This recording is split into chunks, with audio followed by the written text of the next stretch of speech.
What is going on, world? I am the Hungarian Experiment, and over the last couple of weeks here, I've been getting a lot of questions about ketosis, ketones, and a ketogenic diet. So today I wanted to discuss and go into depth about this because I feel a lot of people out there don't fully understand, and they think that being on a low-carb diet means that you are on a ketogenic diet. So today we're gonna dive into this and discuss the difference between ketosis and a ketogenic diet. So basically, what is ketosis? Now, ketosis is when your body enters this state where it's no longer using carbs for fuel. Your liver is breaking down fat and turning it into ketones, which your brain can use to think and use it as a fuel source to get by during the day when your body doesn't have carbs within it. Now, there are some people out there who try to say that being in this ketogenic state, in this state of ketosis, is more optimal for your brain power and your brain output. Personally, I think that you need carbs. You need carbs to help you recover. You need carbs to help you grow. And especially in this modern day society, you need carbs to get through your day-to-day life. Life is a lot more strenuous. It's a lot more mentally active than it was when we were ancient ancestors. So I believe carbs are a necessity. It's something that we need to be taking advantage of and using optimally. So what is a ketogenic diet then? A ketogenic diet is basically you are trying to avoid getting in carbs into your system. Now, if you go do your research on what a ketogenic diet is, it tends to say that there's this wide range of about 20 grams to 100 grams of carbohydrates. So if you stay below 100 grams of carbohydrates, you are gonna be on this ketogenic diet and your body's gonna constantly be in a state of ketosis. Now, personally, from intermittent fasting, from experimenting with my different life factors in food and nutrition for many, many years, I don't believe that is the case. I think it is closer to the 20 gram side. So if you are getting 20 grams of carbohydrates in one meal, you are taking yourself out of ketosis because your body is now using the carbohydrates as fuel.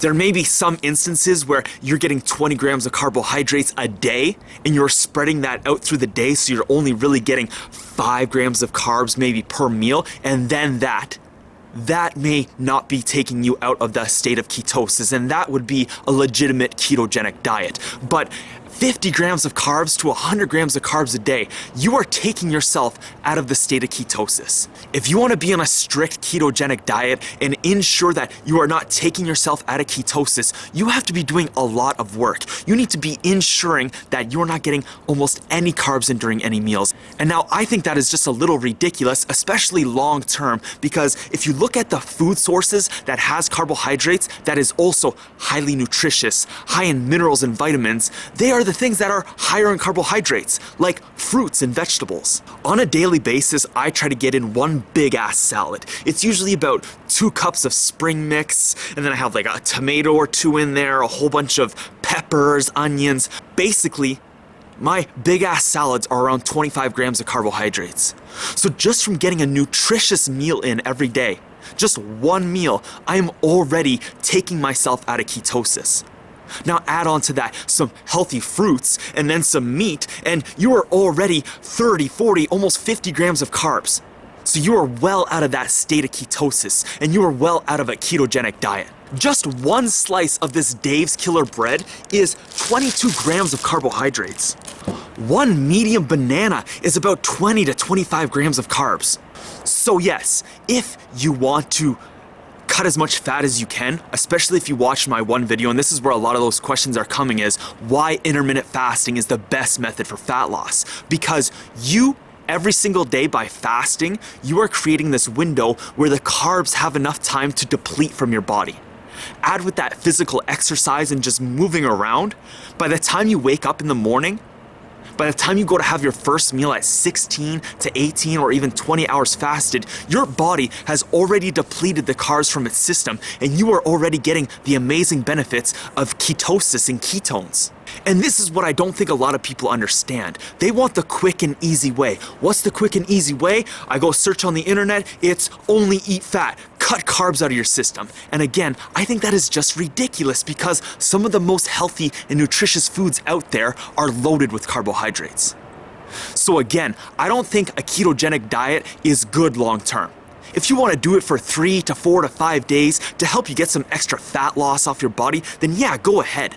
But long term, I never suggest a ketogenic diet long term unless someone has a serious ailment or disease going on in their bodies. Around this time last year, I actually made a video called "Can Intermittent Fasting Prevent Cancer?" I'll link it in the description box below, but in that video, I take you through this news piece that came out about like a 6 or 7-year-old boy who had a brain tumor in his head. And this was all because he was having extremely high amounts of sugar every single day with fruit juices, with pop, and all the other crap that people eat in our modern day society, especially as kids.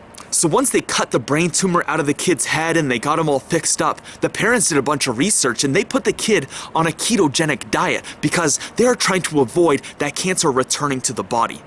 Now, I agree that the process of getting on a ketogenic diet is probably teaching them a lot about how much fat, how much carbs, how much macronutrients and calories are actually in foods. But long term, that kid is gonna need carbohydrates. He's gonna need carbohydrates, and he's probably gonna find out over time that that ketogenic diet is gonna have some ailments or gonna have some issues with it long term. So I really suggest going to check out that video because in there I lay out even more in depth compared to this video on how ketones affect your body and how you can enter this state of ketosis on a daily basis while still eating carbs, still eating healthy, nutritious whole foods. Life is a balance and we need to balance it out. Right now, society, you go type something, you want to know how to cut fat or how to gain muscle, it's one way. Do this. Cut the carbs out or cut the fat out and this is how it's going to work. And it's not like that. Life is situational. It's a balance of everything and you need to find out the way to make it work the best for you in your particular lifestyle. So if you want to do a ketogenic diet, go ahead. I really don't suggest doing it long term. And if you are going to do it, make sure you are cutting almost all the carbs out of your system. You better be tracking your food on a food tracking application like MyFitnessPal. Because it is most likely and very highly that you are not actually in a ketogenic diet and you are just low carbing it. So thank you guys so much for watching this video. If you found it informative, maybe you learned something about the difference between ketosis and an actual ketogenic diet, then make sure you go hit that like button and of course, leave me a comment. I am the Hungarian Experiment. Alright, so I'm just editing up this video here and I forgot to touch on one key point that was kind of the purpose behind this whole video. So I am currently messaging and going back and forth with someone who is on their fat loss journey. And he told me, he said, it took me 6 weeks to get into ketosis. And this is where I don't think he has a great understanding of what is ketosis and what is a ketogenic diet because it does not take 6 weeks to get into ketosis. The minute your body stops burning carbs for fuel and you start burning fat for fuel, you are in a state of ketosis. Now there are several ways you can reach this. So when you ingest carbs into your system, those carbs float around and they go to all the places and all the cells that need it. If you ingest too much carbs, it will then turn the excess carbohydrates, the excess sugar into fat. Along with that, and I'm still trying to find an exact piece of research that states this, but over time, if you still have carbohydrates in your system and they haven't turned to fat yet, over a certain duration, I believe it's about 20 to 24 hours, those carbohydrates will turn to fat. And then once all that is done, you are going to be in a state of ketosis. And this is why intermittent fasting or fasting in general, I believe, is amazing because you get the best of both worlds. So let's look at my life here. Typically, I go to the gym completely fasted. I head to the gym for around 16 to 18 hours when I'm fasted. I don't eat anything before. All I basically have is some black coffee several hours before the gym. I then go to the gym, I do a strenuous 1.5 to 2 hour workout, and then I come home about half an hour to 40 minutes into that. I then eat my first meal. I then eat the rest of my calories, around 2,500 to 2,600 calories, all within about 5 to 6 hours. So let's say I head to the gym for 2 o'clock in the afternoon.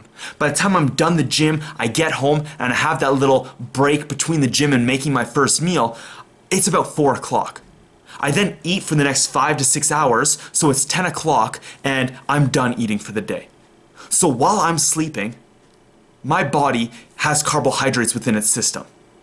By the time I go to the gym the next day, Those carbohydrates, because I ate a minimal amount of carbohydrates, I didn't go in excess of carbohydrates. I ate around 150 to 200 grams of carbohydrates. So throughout my night, I was burning those up with whatever physical activity I was doing, along with my sleep, along with the morning period where I'm doing my morning experiments and doing physical exercise. And then I go to the gym, and that fully depletes the rest of the carbohydrates from my system. So for a solid 2 to 3 hours, my body is in a complete state of ketosis. As well, depending on the day before, if I had a longer fast or lower carbohydrates, I may be in a state of ketosis for 6 to 7 hours before I get my first meal in. If you are on a ketogenic diet, you have to ensure that through every meal you're not getting any carbohydrates in. This, again, as I mentioned earlier, is not the best for your brain function. Although your brain can definitely run great on ketones, I don't believe it's the most optimal thing. I don't believe it's the best thing for us to do. And I definitely feel better when I'm at work because I'm a server and I'm a waiter when I have carbohydrates in my system. When I'm in a state of ketosis and I'm using both my body and my brain, I feel like things just don't work in sync as well. But if I'm in a state of ketosis and I'm doing one or the other, I find it's awesome because I don't need the combined effort of both. So in the morning times when I like to do a whole lot of work because I'm in a fasted state, I'm in this state of ketosis where my brain's firing on ketones. So I believe I can think smoother, I can think deeper. But when I need to use both my brain and my body together to do tasks like on the whim changing a food order or going here and then going there and carrying drinks and running around and talking to people and remembering things that they told me, I can't do that as well when I'm in this state of ketosis. And this is why I believe a ketogenic diet is just not optimal, especially long term. So, guys, everyone out there, it doesn't take a certain amount of time for you to get into a state of ketosis. It's not going to take you 1 or 2 weeks to get into a state of ketosis. If you fast for about 20 to 24 hours, you are most likely, again, depending on your day prior, but you are most likely getting into a state of ketosis. Then, the next day, after a nice long fast, if you want to do a ketogenic diet, for the next 2 to 3 days, just eat very, very, very, very, very low carb. Try to get as minimal amount of carbs in, and you are going to be in a state of fat loss for 3 or 4 days. Then get into a diet, a healthy lifestyle, and a healthy diet that is combining intermittent fasting with healthy, nutritious whole foods. This is what's going to give you energy. This is what's going to make you feel awesome because you are fully recovering from the day prior because you are eating a substantial amount of food, a substantial amount of macronutrients that is helping you to recover and grow. But I believe that's all I can say here about this topic. So once again, if you guys are interested, make sure you go check out that other video in the description box below and hit that like button. Thank you so much for watching, world.